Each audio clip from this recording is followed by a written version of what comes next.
Judy Davis breaks her silence after 70 years, a revered life laid bare. No one expected the silence to end, not after 7 decades of haunting stillness. But on a rain-slick morning in Sydney, the air heavy with eucalyptus and a whisper of salt from the sea, Judy Davis finally spoke. And when she did, it wasn't a whisper, nor a trembling confession. It was an elegant thunderclap, measured, resonant, and unmistakably hers. For 70 years, Judy Davis had let her work do the talking. Fierce, magnetic performances, be it in A Passage to India, My Brilliant Career, or Husbands and Wives, left critics breathless and audiences speechless. She had the kind of presence that made rooms stand still, the kind of eyes that bore through celluloid straight into the soul. Yet behind those eyes was a vault no one could crack. Judy Davis didn't do interviews. She didn't sign autographs. She didn't smile on red carpets or give away bits of herself on breakfast television. She was the last fortress in an industry of open wounds. Until now. "I didn't vanish," she said, her voice textured by age but still sharp as glass. "I just never wanted to be found." At 70+, her body bears the quiet sabotage of time. The joints that once danced across London stages now creak in protest. Skin once sculpted by youth is now mapped with constellations of age spots and pale bruises that come from nowhere. But she speaks of her ailments the way she speaks of fame, with a raised brow and a crooked smirk. "The body rebels," she said, "but it's still mine, and I've earned every damn scar." The room she chose to break her silence in wasn't some glossy studio or staged theater interview. It was her weathered veranda in the Blue Mountains, a place where kookaburras cackle without warning and the mist rolls in like theater curtains. Her cat circled at her feet. A pot of oversteeped tea cooled on a chipped table. The actress who once held Hollywood by the throat now wore woolen socks and an oversized jumper, and somehow she had never looked more commanding. This wasn't a comeback. This wasn't a promotional tour or a bid for relevance. It was something far rarer. It was a woman, long regarded as an enigma, choosing to shed the armor on her own terms. And what lay beneath was not fragility, but something tougher, older, and far more compelling. She spoke of her battles, not the glamorous ones, but the slow wars fought in silence. "They said I was difficult because I refused to play pretty. I wasn't interested in being anyone's muse. I wanted the roles that bled." And bleed she did. She bled for art, for truth, for the searing electricity that only comes when you walk the tightrope between genius and madness. Davis never courted adoration, but she earned it. In an age where actors curated their lives for public consumption, Judy chose mystery. In a business obsessed with visibility, she disappeared into her characters so completely that audiences forgot the woman existed. And now, at this late hour in her life, as her body begins to fracture under time's weight, she is choosing to be seen, not as a legend, but as a woman. She speaks slowly, sometimes forgetting a word or pausing to massage a trembling hand. But when her eyes lock onto yours, it's as if the decades evaporate. There is that same piercing, uncompromising stare, the one that dissected egos and exposed emotional rot in every role she ever played. "I never left," she said quietly. "I was just watching." Judy Davis is not looking for sympathy. She's not offering regret. What she offers is something far more valuable: truth, stripped of vanity. "The worst thing about being revered," she chuckled darkly, "is people stop asking if you're okay." And she isn't always okay. She admits to days when her knees scream and the walls feel too close. "My hands have betrayed me," she said, flexing fingers that once commanded stages. "I used to shape entire lives with them. Now they struggle with buttons." But even in the ache of aging, there is defiance. Pain is just another role to inhabit. I've learned to perform it too. What makes Judy Davis's voice so compelling is its rarity. In a culture saturated with noise, her silence had become sacred. And now, every syllable she utters carries the weight of time, the elegance of restraint, and the sting of experience. This is not the tale of a faded star grasping at her former glow. It is the story of a woman who forged her path in fire, and, after decades of holding the world at arm's length, is inviting us in, not for pity, but for truth. "There's freedom in frailty," she whispered as dusk settled. "It makes you fearless. When you know the body is betraying you, there's nothing left to protect. You just tell the truth." And she did. Not for headlines, not for applause, just because it was time. It wasn't always this quiet. Back in the 80s, when Hollywood came knocking with its golden claws and promises of red carpets, Judy Davis walked differently. Fast, sharp, unapologetic. The kind of woman who entered rooms like storms, unwelcome to some, electrifying to others. Directors feared her, co-stars respected her, and critics never quite knew how to write about her. Too intelligent to be dismissed, too complex to be adored in the usual ways. And yet, now somewhere, far from the camera flashes and trembling Oscar envelopes, her days pass in long silences and slower steps.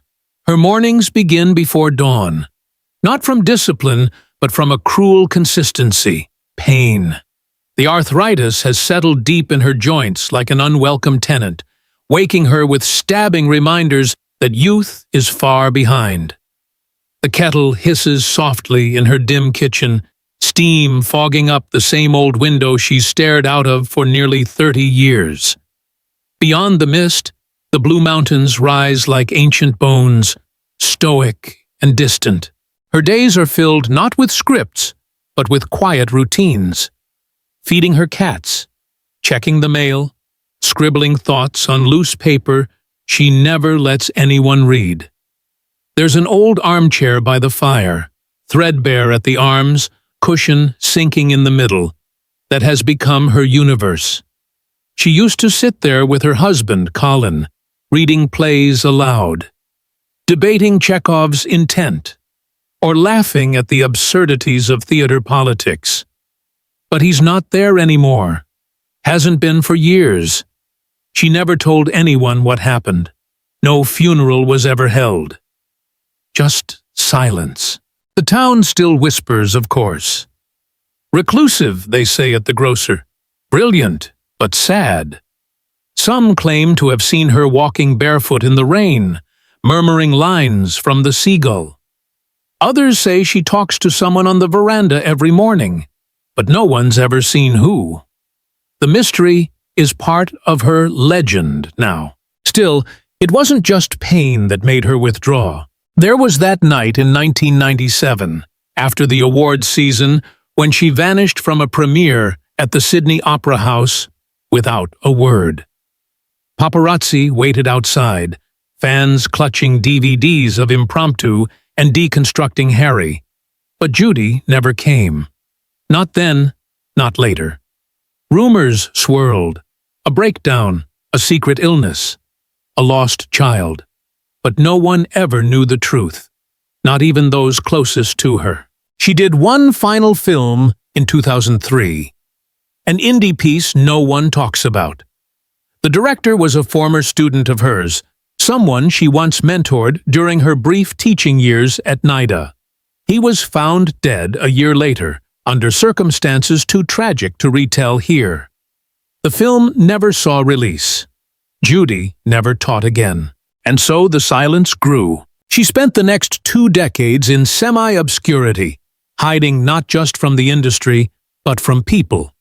Even her neighbors grew to know her only by sound, the dragging steps, the creak of old wooden stairs, the occasional sharp cough cutting through the stillness like a blade. When she finally agreed to speak last month, the request was met with disbelief. A single journalist, someone who had once played her son in a television drama in the 90s, received the handwritten invitation. No entourage, no cameras, just an address, a time, and 2 words: tea, talk. He was stunned when she answered the door herself. No makeup, hair unbrushed, a jumper 2 sizes too big. She looked frail, but not broken. Her voice was low, controlled, like someone unused to using it aloud. And as the kettle boiled, she began to speak, not in stories, but in fragments. I remember when my mother used to brush my hair before auditions, she told me to hide my cleverness, said it would scare men off. I hated Los Angeles. Too many people smiling with knives in their teeth. Sometimes I dream of being 24 again, standing barefoot on the stage at the Belvoir, screaming lines from St. Joan. And then I wake up, and I can't even reach for the script without pain. The journalist listened. He didn't take notes. She wouldn't have allowed it. But he remembered every word, every pause. She told him about the letters she still writes to her husband, though no one has confirmed if he is dead, gone, or simply out of reach. She spoke about how she sometimes sees a small boy running through the hallways at night, even though no child has ever lived in the house. "I think he's real," she said, eyes unfocused. "He carries a red balloon. I've never seen his face. Is it memory? Is it guilt? Or something else entirely?" What remains most haunting isn't what Judy Davis says, but what she chooses not to. There are gaps in her speech, places where emotion rises just enough to threaten her composure, then gets swallowed back into the well. There are names she refuses to utter, photos turned face down on mantels, locked drawers that rattle when the wind is right. Her silence may have broken, but the mystery lingers like smoke after fire. Yet beneath all that, the aches, the ghosts, the decades of solitude, there is a quiet strength. Judy Davis has never asked the world to understand her. She's only asked to be allowed the space to disappear. But now, in her own way, she's returning. Not with fanfare or monologues, but with fragments of a story that only she can tell. One that spans continents, decades, and the brutal honesty of a woman who refused to be anyone's version but her own. And even now, at 70-something, with a body slowly betraying her, and the echoes of applause long faded, she remains utterly, hauntingly unforgettable. Her house smells faintly of old books and lavender soap. There's a rhythm to Judy Davis's life now, quiet and deliberate, like the third act of a well-rehearsed play. She wakes at 4:45 a.m., not out of necessity, but habit. The body, once trained for early morning shoots and long rehearsals, refuses to sleep past dawn. She pads across the cold wooden floors in woolen socks, worn thin at the heel, and brews her tea the same way every morning. Loose leaves, water just off the boil, steeped for precisely 3 minutes. She drinks it slowly in a chipped porcelain cup that once belonged to her grandmother, tracing the faded gold trim with one knuckle, as if checking the pulse of memory itself. It's these small rituals that tether her to the world. She's kept the furniture the same for over 2 decades. Green armchairs with faded cushions, a sideboard crowded with sepia-toned photographs, and stacks of yellowing play scripts held together by fraying elastic bands. She speaks to the photos sometimes, to her mother, strict and unsmiling, to her late mentor, Joan, who she once claimed was the only person who truly saw through the armor, and, most often, to Colin. His picture is turned slightly inward, as if they're still sharing secrets no one else deserves to hear. Family has always been complicated. Her sister, Margaret, lives in Perth and sends postcards every Christmas, always signed simply, "All the best, M." The two haven't spoken properly in years, not since the funeral no one attended. It's not that they fought, It's just that time moved in separate directions. Judy never had children, at least not in the traditional sense, but there was once a young actress years ago who stayed with her during a difficult time. Judy never speaks her name, but the girl's photo still hangs above the piano.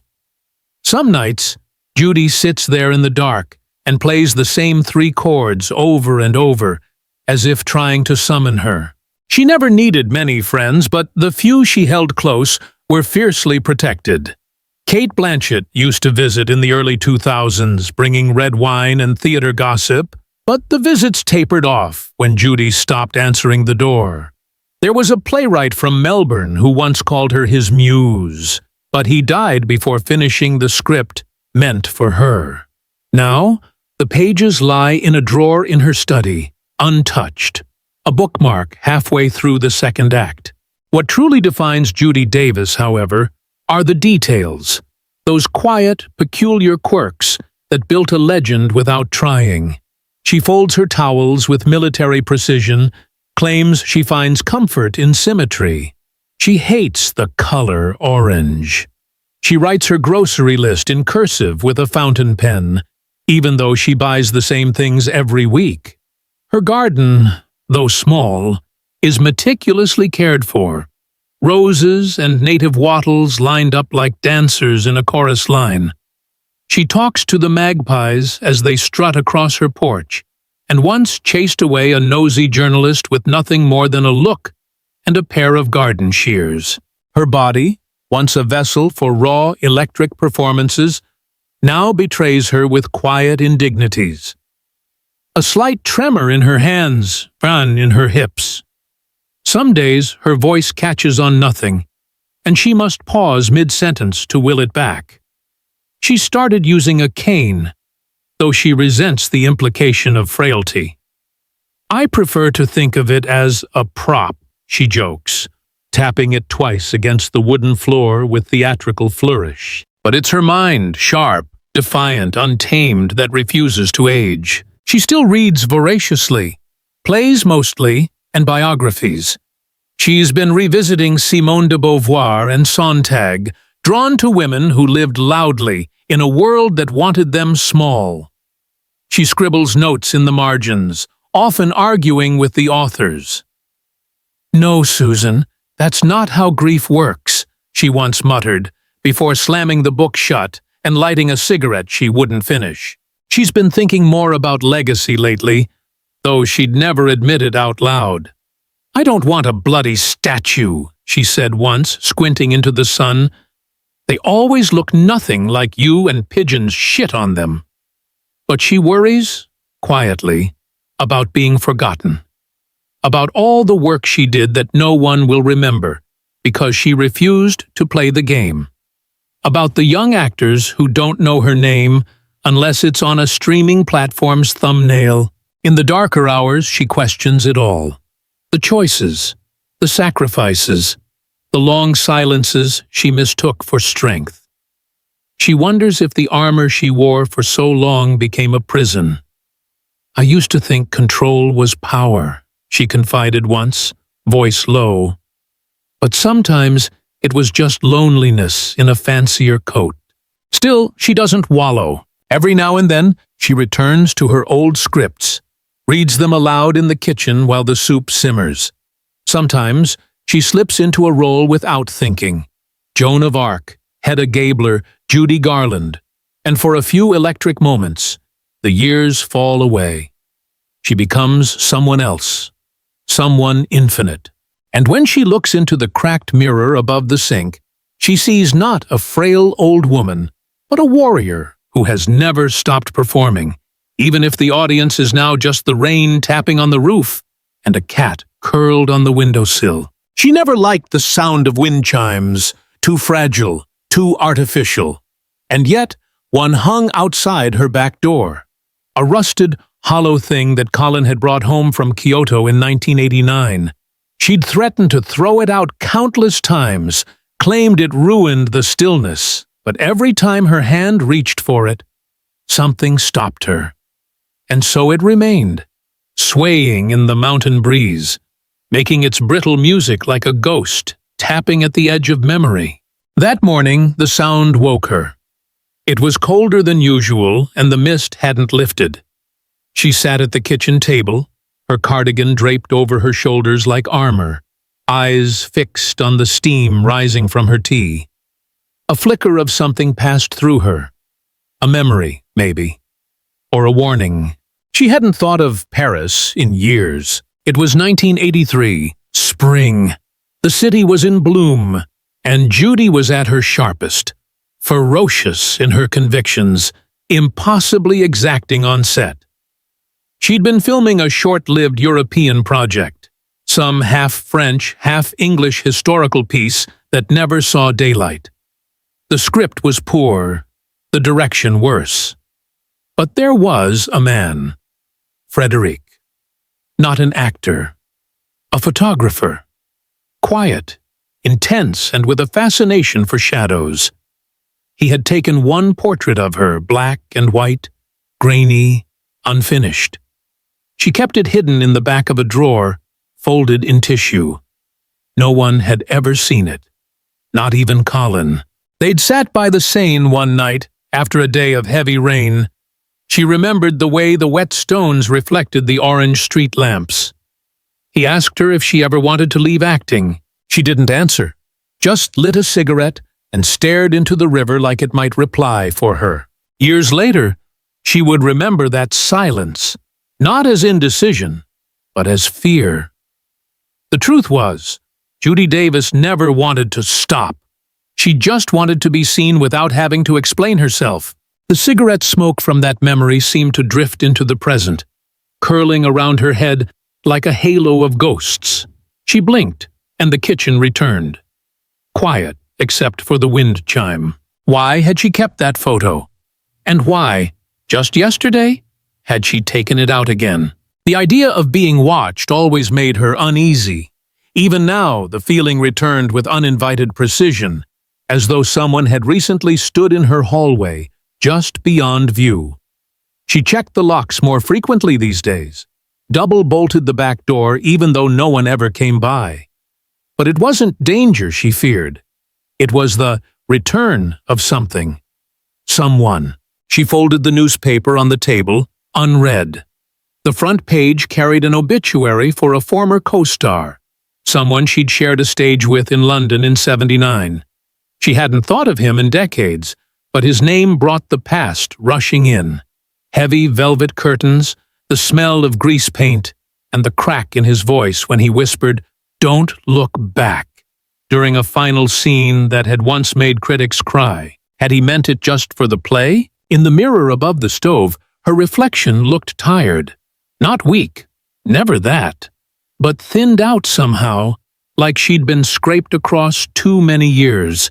She moved slowly to the drawer where she kept the photo, as though acting out something rehearsed. The tissue was still there, the fold lines deeper now. She stared at it, but didn't open it. Instead, she remembered Berlin.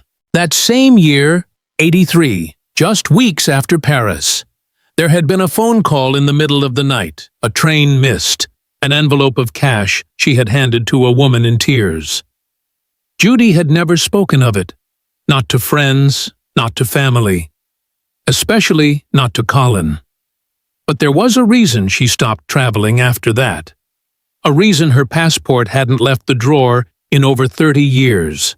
Was it guilt? Regret? She wasn't sure anymore. She only knew that some roles weren't written. Some you lived and carried, and never took off. The kettle clicked off again. She hadn't noticed it boiling. The silence returned, but it wasn't restful. It had edges now, like something was waiting. She reached for the photo, but changed her mind. Instead, she sat in the armchair by the fire and stared at the wall, where the painting hung. The one she'd done herself during the long winter of '94.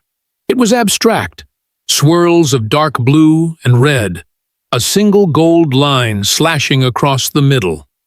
When asked once what it meant, she'd said, "It's a conversation I never had." The journalist had laughed nervously. She hadn't. The fire cracked. A magpie landed on the veranda railing. She watched it tilt its head, unblinking. Judy had always believed that animals knew things before humans did. The magpie let out a short cry and flew off. She remained still, listening to the wind. In the quiet of her house, among the photographs, scripts, and unspoken names, the past moved like a tide under floorboards. Not loud, not yet, but rising. The knock on the door, when it came, was soft. 3 short raps. She didn't move. No one was expected. No one had been expected in years. She waited. Another knock. Same rhythm. She stood slowly, her cane tapping once against the floor. Her breath had tightened. The air felt heavier, as though a page in her life was about to turn without her consent. She took one last look at the photo on the mantel. Colin, laughing beside her at some long-ago award ceremony. Then she turned toward the door. Her hand hovered over the latch, and for a moment, just a moment, she wasn't Judy Davis the actress, the enigma, the recluse. She was a woman holding the weight of everything she'd never said. Then she opened the door. The door opened with a slow creak, metal against wood, old hinges groaning like they too were unsure if they wanted to reveal what stood behind them. But there was no one there, just the morning mist, clinging thick and low to the veranda.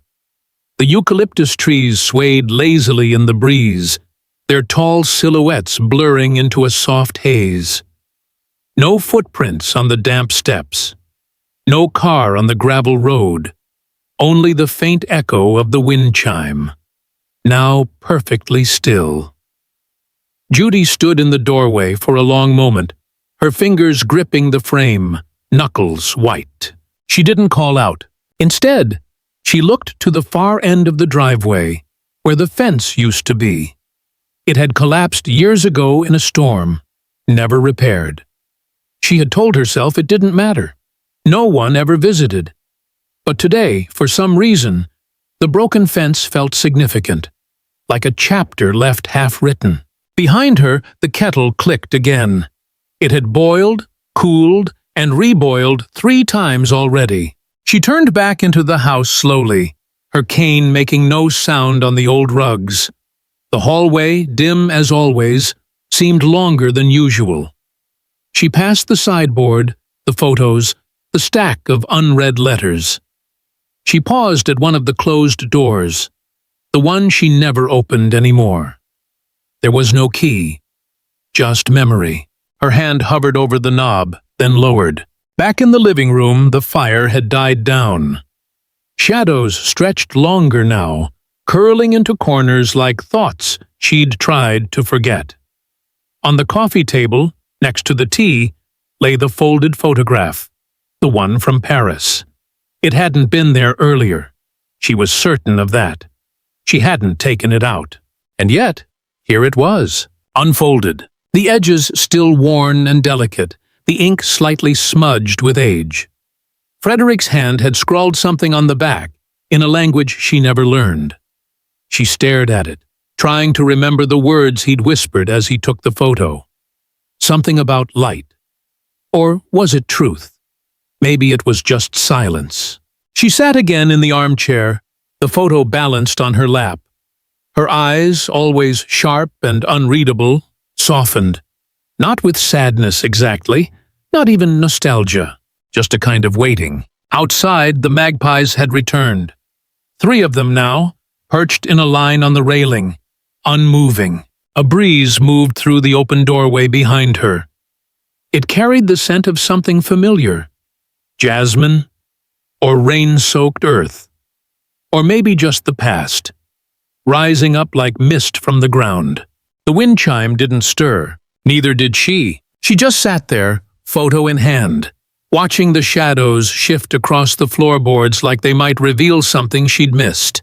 And if someone were to walk past just then, some stranger, some neighbor who'd lost their way, they might see her through the window and think, there's a woman remembering something she can't quite name. Or maybe she was waiting. Or maybe she was finally ready for something. But what exactly had come knocking that morning? She never said, and she never closed the door.